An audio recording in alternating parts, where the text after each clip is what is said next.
Nellore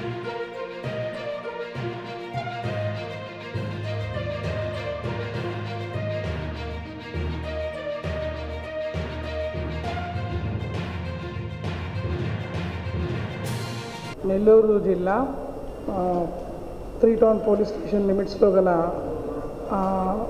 TIDCO houses దగ్గర నిన్న రాబడిన సమాచారం మేరకు 3 టౌన్ ఇన్స్పెక్టర్ బాబీ అలాగే దాన్ని పర్యవేక్షించిన డిఎస్పీ గారికి రాబడిన సమాచారం మేరకు అక్కడ 2 ముద్దాయిలను అదుపులో తీసుకోవడం జరిగిందండి. వాళ్ళిద్దరి వద్ద కూడా 3 కేజీల గంజాయి, మనం ఇంతకుముందు కూడా సబ్సిక్వెంట్గా ఒక కేసు పెట్టున్నాము. అదే విషయం మీద సెర్చ్ చేస్తున్నప్పుడు ఒక ఇన్ఫర్మేషన్ వచ్చింది. ఆ ఇన్ఫర్మేషన్ ప్రకారంగా టిట్కో ఇళ్లలో ఆంజనేయ స్వామి గుడి వెనకాతల ఉన్న విల్లు దగ్గర ఈ 3 కేజీస్ గంజాయి రికవర్ చేయడం జరిగింది.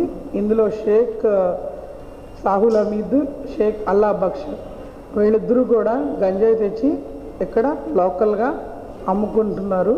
వీరందరూ కూడా ఒరిస్సా నుంచి తేవడం జరుగుతుంది.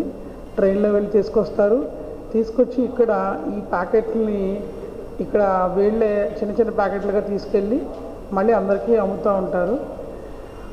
ఈ మధ్యన ఆంధ్రప్రదేశ్ ప్రభుత్వ విధానం ప్రకారంగా ఇక్కడ డ్రగ్స్ కానీ గంజాయి కానీ అమ్మకూడదని ఎంత మనం పట్టుదలతో ఉన్నామో అదేవిధంగా మనకి ఇక్కడ బాగా చెక్కింగ్ చేయడం వల్ల ఈ గంజాయి మనకి పట్టుబడింది.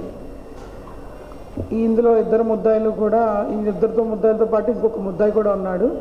అతన్ని కూడా తీసుకురావడం జరుగుతుంది. అండ్ ఈ గంజాయి రహిత స్టేట్ కింద చేయాలన్న ఆర్డర్స్ని పాటిస్తూ అందరూ కూడా ఈ డిటెక్షన్ చేయడం జరిగిందండి. ఇందులో కరెక్ట్గా యాక్ట్ చేసిన మన ఇన్స్పెక్టర్స్ని, డిఎస్పీ గారిని కూడా అభినందించడం జరుగుతుంది.